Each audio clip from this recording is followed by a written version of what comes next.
News, सच जरूरी है। दर्शकों नमस्कार, मैं हूं श्रद्धा तिवारी और आप देख रहे हैं MNS न्यूज टीवी। स्वागत है आपका प्राइम टाइम में। तो आइए देखते हैं देश और प्रदेश की तमाम बड़ी खबरें। एक नजर डालते हैं पर कुणाल कामरा को राहत। तो आइए देखते हैं खबरें विस्तार से। महाराष्ट्र नागपुर व्यक्ति की निर्मम हत्या। नागपुर के कोतवाली पुलिस स्टेशन क्षेत्र में गंगाबाई घाट रोड पर एक व्यक्ति की हत्या कर दी गई है। घटना रात 8 बजे के बाद की बताई जा रही। मृतक का नाम नीलेश दुपारे है। प्राथमिक जानकारी के अनुसार यह हत्या पुराने विवाद के चलते की गई है। पुलिस मौके पर पहुंच चुकी है और आरोपी की तलाश जारी है।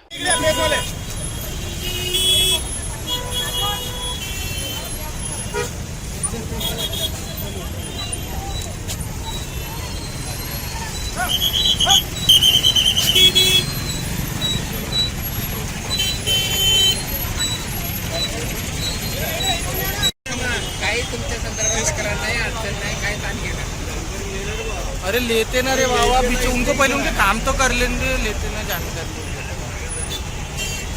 इथलं सगळं बांधलं की मग तुम्ही कवरी 2 तास फोटो काढा, काय प्रॉब्लेम सर मृतक चला हे दादा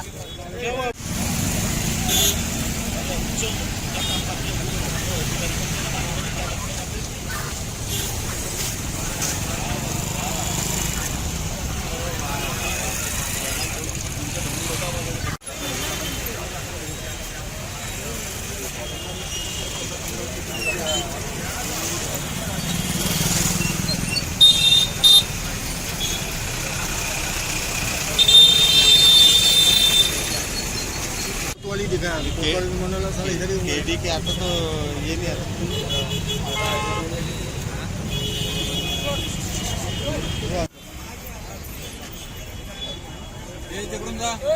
चला हे दादा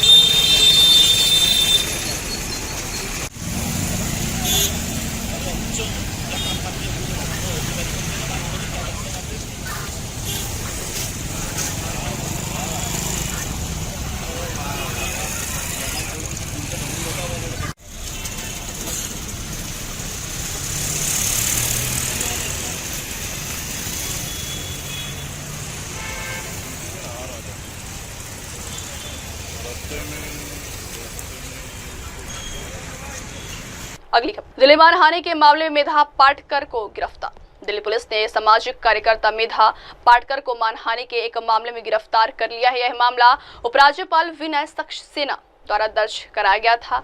उन्हें साकेत कोर्ट में पेश किया जाएगा। नर्मदा बचाओ आंदोलन में एक्टिव रहने वाली मेधा पाटकर को दिल्ली पुलिस ने गिरफ्तार कर लिया है। मानहानि के मामले में दक्षिण पूर्वी दिल्ली से गिरफ्तार किया गया है। LG विनय सक्सेना ने मेधा पाटकर के खिलाफ मानहानि का केस दर्ज करा। दोपहर 1 बजे उन्हें साकेत कोर्ट में पेश किया जाएगा। सामाजिक कार्यकर्ता मेधा पाटकर के वकील ने दिल्ली हाई कोर्ट से अपनी याचिका वापस ली है। मामले की सुनवाई कर रहे जज विशाल सिंह आज उपलब्ध नहीं है, इसलिए कोर्ट के सामने पेशी की जाएगी। कोर्ट ने कहा कि दोषी की मंशा स्पष्ट है कि वह जानबूझकर अदालत के आदेश का उल्लंघन कर रही है।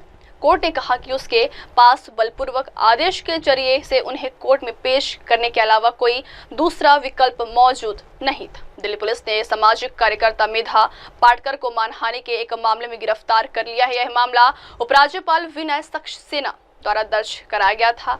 उन्हें साकेत कोर्ट में पेश किया जाएगा। नर्मदा बचाओ आंदोलन में एक्टिव रहने वाली मेधा पाटकर को दिल्ली पुलिस ने गिरफ्तार कर लिया है। मानहानि के मामले में दक्षिण पूर्वी दिल्ली से गिरफ्तार किया गया है। LG विनय सक्सेना ने मेधा पाटकर के खिलाफ मानहानि का केस दर्ज करा।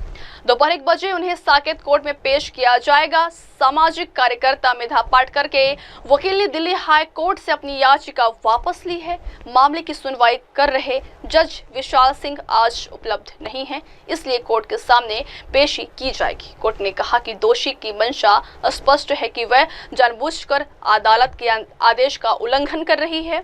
कोर्ट ने कहा कि उसके पास बलपूर्वक आदेश के जरिए से उन्हें कोर्ट में पेश करने के अलावा कोई दूसरा विकल्प मौजूद नहीं था। दिल्ली पुलिस ने सामाजिक कार्यकर्ता मेधा पाटकर को मानहानि के एक मामले में गिरफ्तार कर लिया है। यह मामला उपराज्यपाल विनय सक्सेना द्वारा दर्ज कराया गया था।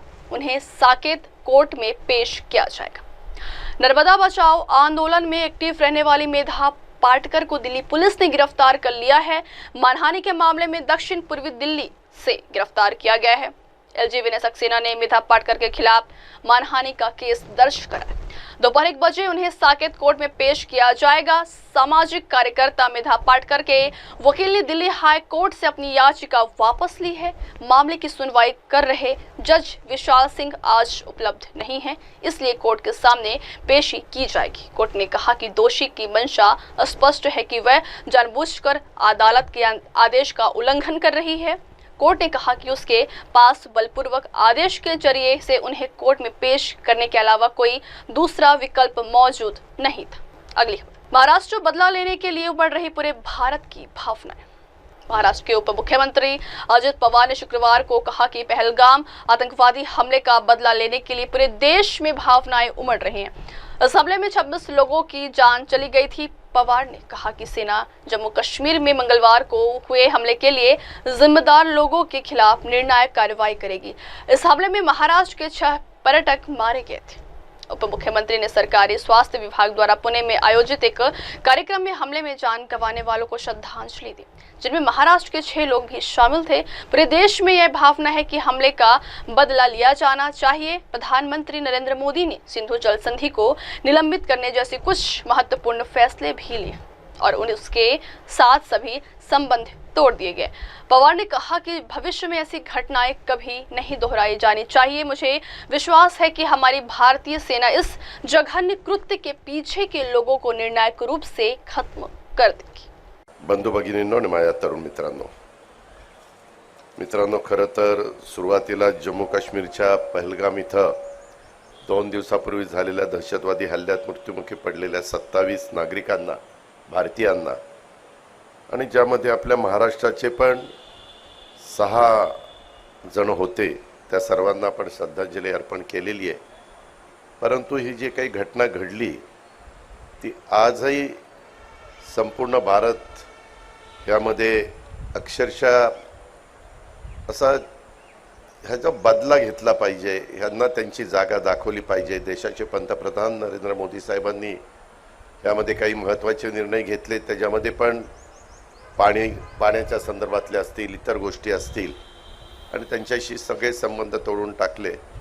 निष्पाप लोक पर्यटनाच्या निमित्तानं जातात आणि अशा पद्धतीने हल्ले होतात, भ्याड हल्ले होतात। ह्याचा सगळेजण तीव्र शब्दामध्ये निषेध करतात आणि ह्या गोष्टी कदापि होता कामा नये म्हणून ज्याच्या डोक्यातनं ही गोष्ट पुढे आलेली आहे त्या सगळ्यांना पूर्णपणे संपवण्याचं काम आपली भारतीय सेना करेल याबद्दल माझ्या मनामध्ये तीळमात्र शंका नाही। ही गोष्ट सुरुवातीलाच आपल्या सगळ्यांच्या समोर नमूद करतो। सार्वजनिक आरोग्य विभागाच्या वतीने आज राज्य कुटुंब कल्याण भवन आणि प्रशिक्षण केंद्र पुणे या इमारतीचं भूमिपूजन हा समारंभ आणि हिंदू हृदय सम्राट बाळासाहेब ठाकरे आपला दवाखाना लोकार्पण ह्या कार्यक्रम मी सुरुवातीलाच हिंदू हृदय सम्राट बाळासाहेब ठाकरे आपला दवाखाना 43 दवाखान्यांचं लोकार्पण आज आपल्या सर्वांच्या साक्षीनं झालं असं सुरुवातीला जाहीर करतो। अगली खबर, मुंबई पहलगाम आतंकी हमले में लिया यू टर्न, अब होगी इंक्वायरी। जम्मू कश्मीर के पहलगाम में हुए हमले में भारतीयों की जान चली गई है। इस मामले में देश की जनता के साथ राजनीतिक पार्टियों ने भी पाकिस्तान से बदला लेने की मांग की है। हालांकि शिवसेना यूबीटी ने इस हमले के लिए सरकार को ही दोषी ठहरा दिया। शिवसेना यूबीटी सांसद संजय राउत ने इस हमले के पीछे अमित शाह को ही जिम्मेदार ठहरा दिया है। इस पर नरेश महास्के ने राउत की आलोचना। पहलगाम आतंकी हमले पर संजय राउत के बयान पर शिवसेना सांसद नरेश महास्के ने कहा कि संजय राउत अपनी भूमिका बदल रहे हैं। संजय राउत इस घटना पर लगातार यू टर्न ले रहे हैं। एक समय वे केंद्रीय गृह मंत्री के इस्तीफे की मांग करते हैं, फिर केंद्र सरकार के फैसलों पर समर्थन जताते हैं और फिर से इस्तीफे की मांग करते हैं। दिल्ली में रहकर भी संजय राउत सर्वदलीय बैठक में नहीं जा रहे हैं, वे बहाने बनाकर बैठक बुलाने से बच रहे हैं। मैं मांग करता हूं कि संजय राउत से पूछताछ होनी चाहिए क्योंकि वे पाकिस्तान और ISI जैसे ही बातें करते। देखो, ये भूमिका रोज बदल रहे हैं।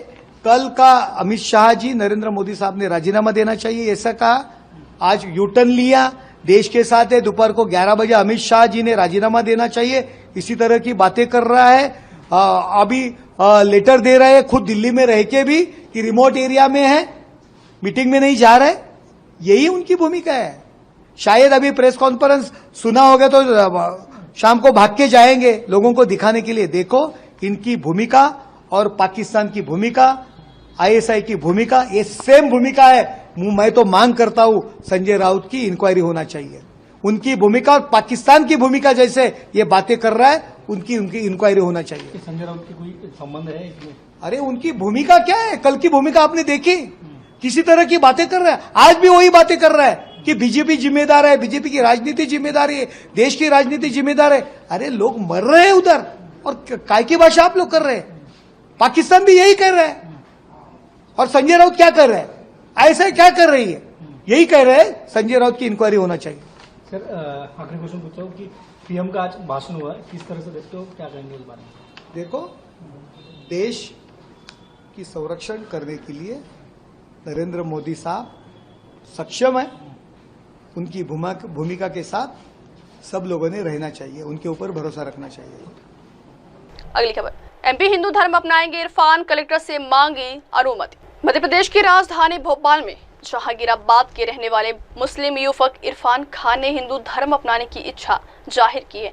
उन्होंने इस संबंध में भोपाल कलेक्टर के ऑफिस पर अर्जी लगाई। वहीं उन्हें हिंदू धर्म दीक्षा दिलाने के लिए धर्माचार्य प्रमोद वर्मा शास्त्री और भागीरथ शास्त्री ने भी कलेक्टर ऑफिस में अर्जी लगाकर अनुमति मांगी है। 60 दिन के अंदर कलेक्टर इनकी अर्जियों पर विचार कर अनुमति देंगे। इसके बाद वैधानिक रूप से धर्म परिवर्तन की प्रक्रिया को अमल में लाया जाएगा। 27 वर्षीय इरफान खान ने अपनी अर्जी में बताया कि वह मेहनत मजदूरी कर अपने परिवार का भरण पोषण करते हैं। वह बहुत दिन से इस्लाम छोड़कर सनातन धर्म अपनाने की सोच रहे थे। इसी क्रम में उन्होंने धर्माचार्यों से संपर्क किया था। वहां से प्रक्रिया की जानकारी मिलने के बाद उन्होंने कलेक्टर कार्यालय में अर्जी लगाई है। उन्होंने बताया कि वह स्वेच्छा से और बिना किसी दबाव के धर्म परिवर्तन करना चाहते हैं। मध्य प्रदेश की राजधानी भोपाल में जहांगीराबाद के रहने वाले मुस्लिम युवक इरफान खान ने हिंदू धर्म अपनाने की इच्छा जाहिर की है। उन्होंने इस संबंध में भोपाल कलेक्टर के ऑफिस पर अर्जी लगाई। वहीं उन्हें हिंदू धर्म दीक्षा दिलाने के लिए धर्माचार्य प्रमोद वर्मा शास्त्री और भागीरथ शास्त्री ने भी कलेक्टर ऑफिस में अर्जी लगाकर अनुमति मांगी है। 60 दिन के अंदर कलेक्टर इनकी अर्जियों पर विचार कर अनुमति देंगे। इसके बाद वैधानिक रूप से धर्म परिवर्तन की प्रक्रिया को अमल में लाया जाएगा। 27 वर्षीय इरफान खान ने अपनी अर्जी में बताया कि वह मेहनत मजदूरी कर अपने परिवार का भरण पोषण करते हैं। वह बहुत दिन से इस्लाम छोड़कर सनातन धर्म अपनाने की सोच रहे थे। इसी क्रम में उन्होंने धर्माचार्यों से संपर्क किया था। वहां से प्रक्रिया की जानकारी मिलने के बाद उन्होंने कलेक्टर कार्यालय में अर्जी लगाई है। उन्होंने बताया कि वह स्वेच्छा से और बिना किसी दबाव के धर्म परिवर्तन करना चाहते हैं। मध्य प्रदेश की राजधानी भोपाल में जहांगीराबाद के रहने वाले मुस्लिम युवक इरफान खान ने हिंदू धर्म अपनाने की इच्छा जाहिर की है। उन्होंने इस संबंध में भोपाल कलेक्टर के ऑफिस पर अर्जी लगाई। वहीं उन्हें हिंदू धर्म दीक्षा दिलाने के लिए धर्माचार्य प्रमोद वर्मा शास्त्री और भागीरथ शास्त्री ने भी कलेक्टर ऑफिस में अर्जी लगाकर अनुमति मांगी है। 60 दिन के अंदर कलेक्टर इनकी अर्जियों पर विचार कर अनुमति देंगे। इसके बाद वैधानिक रूप से धर्म परिवर्तन की प्रक्रिया को अमल में लाया जाएगा। 27 वर्षीय इरफान खान ने अपनी अर्जी में बताया कि वह मेहनत मजदूरी कर अपने परिवार का भरण पोषण करते हैं। वह बहुत दिन से इस्लाम छोड़कर सनातन धर्म अपनाने की सोच रहे थे। इसी क्रम में उन्होंने धर्माचार्यों से संपर्क किया था। वहां से प्रक्रिया की जानकारी मिलने के बाद उन्होंने कलेक्टर कार्यालय में अर्जी लगाई है। उन्होंने बताया कि वह स्वेच्छा से और बिना किसी दबाव के धर्म परिवर्तन करना चाहते हैं। अगली खबर, पश्चिम बंगाल मुर्शिदाबाद के हिंसा प्रभावित क्षेत्र में जाएंगी ममता बनर्जी। पश्चिम बंगाल की मुख्यमंत्री ने कहा है कि वह मई के पहले सप्ताह में हिंसा प्रभावित मुर्शिदाबाद जिले का दौरा करेंगी। एक सरकारी कार्यक्रम में बोलते हुए उन्होंने कहा कि मैं मई के पहले सप्ताह में मुर्शिदाबाद की हिंसा प्रभावित इलाकों का दौरा करूंगी। वक्फ अधिनियम के विरोध में मुर्शिदाबाद में हिंसा भड़क उठी है, जिसमें 3 लोगों की मौत हो गई और सैकड़ों लोग अपने घरों से भाग गए। बाद में विरोध प्रदर्शन मालदा, दक्षिण 24 परगना और हुगली सहित कई अन्य जिलों में फैल गया। यहाँ आगजनी, पथराव और सड़क जाम की खबरें आई हैं। पिछले हफ्ते पश्चिम बंगाल के राज्यपाल CV आनंद बोस ने ममता के ना जाने के अनुरोध को नजरअंदाज करते हुए मुर्शिदाबाद का दौरा किया था। आनंद बोस ने शनिवार को मुर्शिदाबाद का दौरा किया था और पीड़ित परिवारों से मुलाकात की थी। उन्होंने कहा कि पीड़ित सुरक्षा की भावना चाहते हैं और उन्होंने केंद्र और राज्य दोनों सरकारों के समक्ष अपनी चिंताओं को उठाने का वादा किया है। आनंद बोस ने मीडिया से बातचीत के दौरान कहा कि वे सुरक्षा की भावना चाहते हैं और निश्चित रूप से कुछ अन्य मांगे और सुझाव भी। पश्चिम बंगाल की मुख्यमंत्री ने कहा है कि वह मई के पहले सप्ताह में हिंसा प्रभावित मुर्शिदाबाद जिले का दौरा करेंगी। एक सरकारी कार्यक्रम में बोलते हुए उन्होंने कहा कि मैं मई के पहले सप्ताह में मुर्शिदाबाद की हिंसा प्रभावित इलाकों का दौरा करूंगी। वक्फ अधिनियम के विरोध में मुर्शिदाबाद में हिंसा भड़क उठी है, जिसमें 3 लोगों की मौत हो गई और सैकड़ों लोग अपने घरों से भाग गए। बाद में विरोध प्रदर्शन मालदा, दक्षिण 24 परगना और हुगली सहित कई अन्य जिलों में फैल गया। यहाँ आगजनी, पथराव और सड़क जाम की खबरें आई हैं। पिछले हफ्ते पश्चिम बंगाल के राज्यपाल CV आनंद बोस ने ममता के ना जाने के अनुरोध को नजरअंदाज करते हुए मुर्शिदाबाद का दौरा किया था। आनंद बोस ने शनिवार को मुर्शिदाबाद का दौरा किया था और पीड़ित परिवारों से मुलाकात की थी। उन्होंने कहा कि पीड़ित सुरक्षा की भावना चाहते हैं और उन्होंने केंद्र और राज्य दोनों सरकारों के समक्ष अपनी चिंताओं को उठाने का वादा किया है।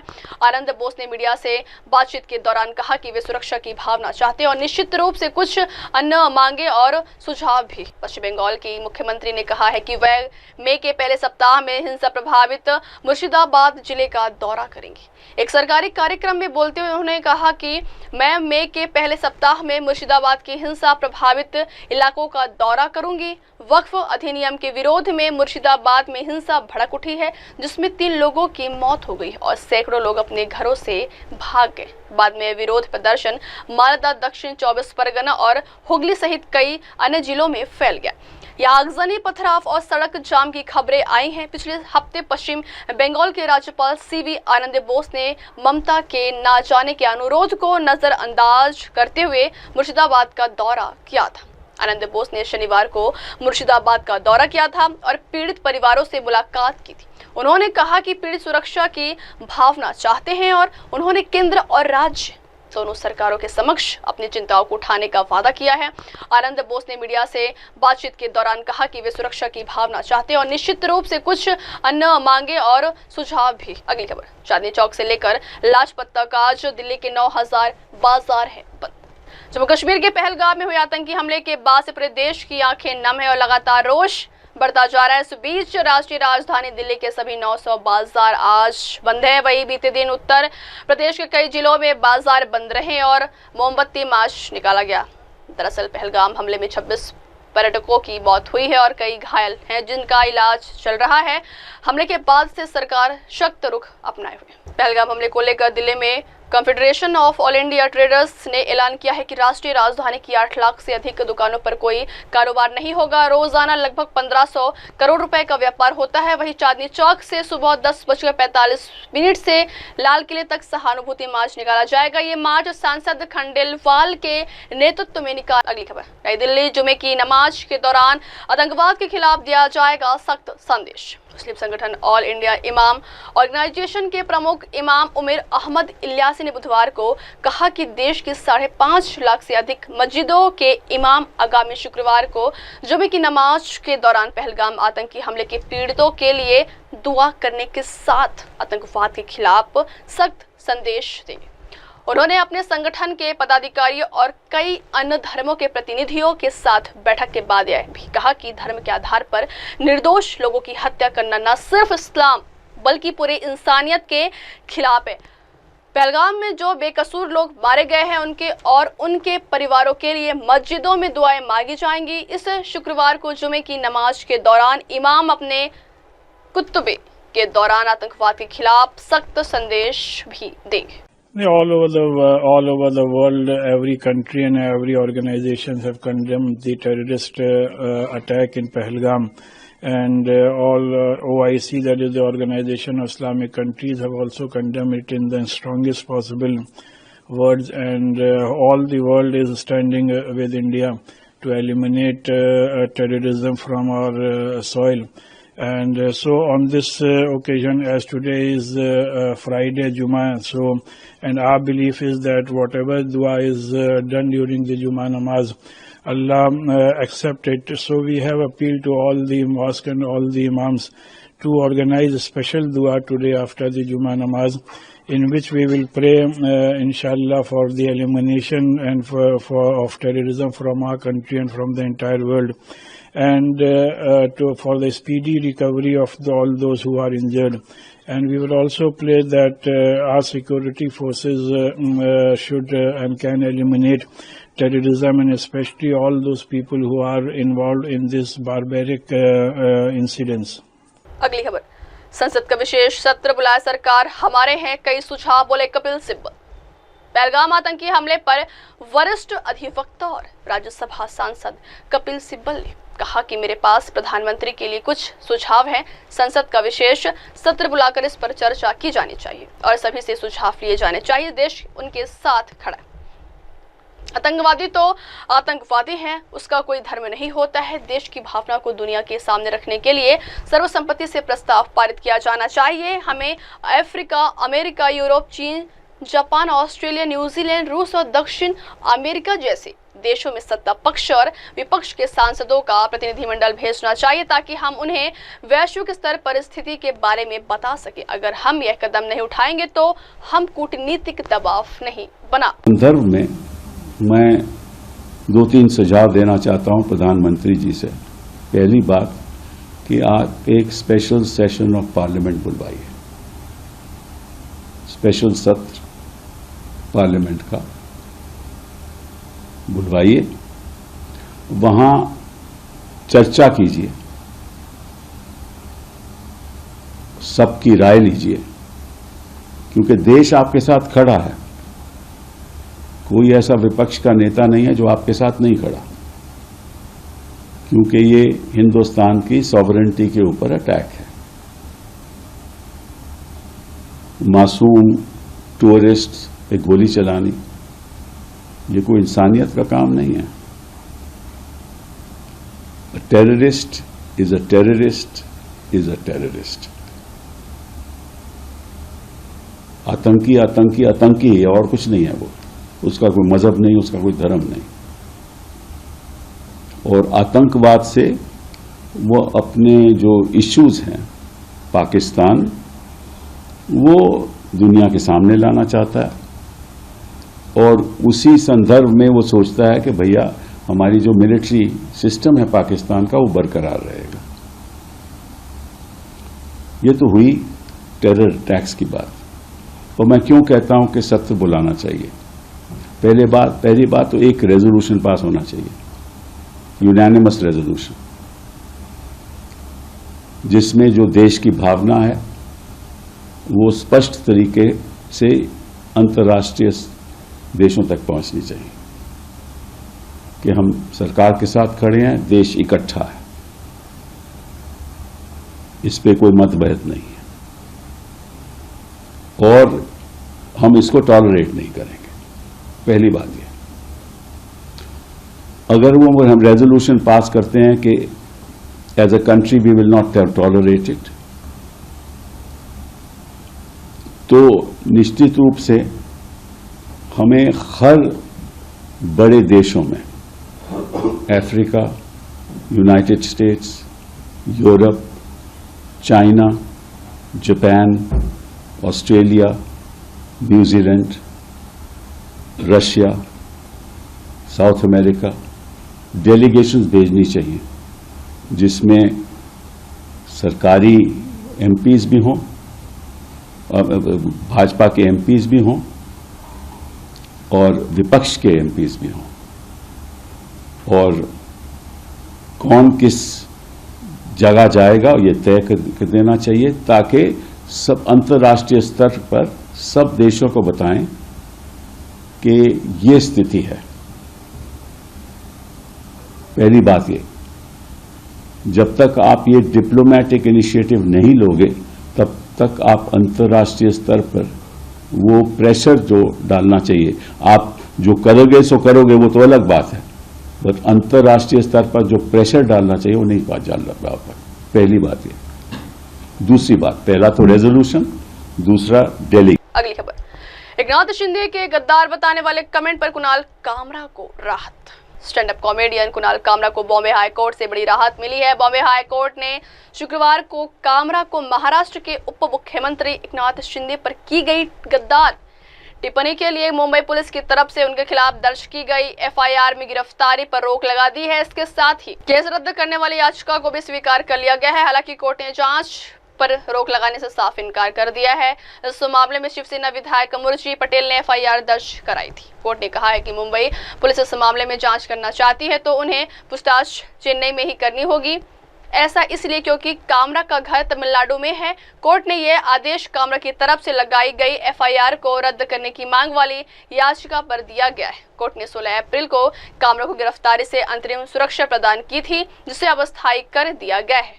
कुणाल कामरा ने पिछले महीने मुंबई के हैबिटेट स्टूडियो में एक शो के दौरान महाराष्ट्र के उप मुख्यमंत्री एकनाथ शिंदे का नाम लिए बगैर उन्हें गद्दार बताया था, जिसके बाद भारी बवाल देखने को भी मिला था। Stand up comedian Kunal Kamra को बॉम्बे हाई कोर्ट से बड़ी राहत मिली है। बॉम्बे हाई कोर्ट ने शुक्रवार को कामरा को महाराष्ट्र के उप मुख्यमंत्री एकनाथ शिंदे पर की गई गद्दार टिप्पणी के लिए मुंबई पुलिस की तरफ से उनके खिलाफ दर्ज की गई एफआईआर में गिरफ्तारी पर रोक लगा दी है। इसके साथ ही केस रद्द करने वाली याचिका को भी स्वीकार कर लिया गया है। हालांकि कोर्ट ने जांच पर रोक लगाने से साफ इनकार कर दिया है। इस मामले में शिवसेना विधायक मुर्जी पटेल ने एफआईआर दर्ज कराई थी। कोर्ट ने कहा है कि मुंबई पुलिस इस मामले में जांच करना चाहती है तो उन्हें पूछताछ चेन्नई में ही करनी होगी। ऐसा इसलिए क्योंकि कामरा का घर तमिलनाडु में है। कोर्ट ने यह आदेश कामरा की तरफ से लगाई गई एफआईआर को रद्द करने की मांग वाली याचिका पर दिया गया है। कोर्ट ने 16 अप्रैल को कामरा को गिरफ्तारी से अंतरिम सुरक्षा प्रदान की थी, जिसे अब अस्थायी कर दिया गया है। कुणाल कामरा ने पिछले महीने मुंबई के हैबिटेट स्टूडियो में एक शो के दौरान महाराष्ट्र के उप मुख्यमंत्री एकनाथ शिंदे का नाम लिए बगैर उन्हें गद्दार बताया था, जिसके बाद भारी बवाल देखने को भी मिला था। Stand up comedian Kunal Kamra को बॉम्बे हाई कोर्ट से बड़ी राहत मिली है। बॉम्बे हाई कोर्ट ने शुक्रवार को कामरा को महाराष्ट्र के उप मुख्यमंत्री एकनाथ शिंदे पर की गई गद्दार टिप्पणी के लिए मुंबई पुलिस की तरफ से उनके खिलाफ दर्ज की गई एफआईआर में गिरफ्तारी पर रोक लगा दी है। इसके साथ ही केस रद्द करने वाली याचिका को भी स्वीकार कर लिया गया है। हालांकि कोर्ट ने जांच पर रोक लगाने से साफ इनकार कर दिया है। इस मामले में शिवसेना विधायक मुर्जी पटेल ने एफआईआर दर्ज कराई थी। कोर्ट ने कहा है कि मुंबई पुलिस इस मामले में जांच करना चाहती है तो उन्हें पूछताछ चेन्नई में ही करनी होगी। ऐसा इसलिए क्योंकि कामरा का घर तमिलनाडु में है। कोर्ट ने यह आदेश कामरा की तरफ से लगाई गई एफआईआर को रद्द करने की मांग वाली याचिका पर दिया गया है। कोर्ट ने 16 अप्रैल को कामरा को गिरफ्तारी से अंतरिम सुरक्षा प्रदान की थी, जिसे अब अस्थायी कर दिया गया है। कुणाल कामरा ने पिछले महीने मुंबई के हैबिटेट स्टूडियो में एक शो के दौरान महाराष्ट्र के उप मुख्यमंत्री एकनाथ शिंदे का नाम लिए बगैर उन्हें गद्दार बताया था, जिसके बाद भारी बवाल देखने को भी मिला था। अब वक्त हो चला दर्शकों ब्रेक का। ब्रेक से लौटने के बाद देखिएगा देश और दुनिया की तमाम बड़ी खबरें। बने रहिए MNS न्यूज़ टीवी पर। नमस्कार। नमस्ते, मैं हूं वैशाली माड़े और आप देख रहे हैं MNS न्यूज़। देखते रहिए MNS। आप देख रहे हैं MNS न्यूज़, सच जरूर।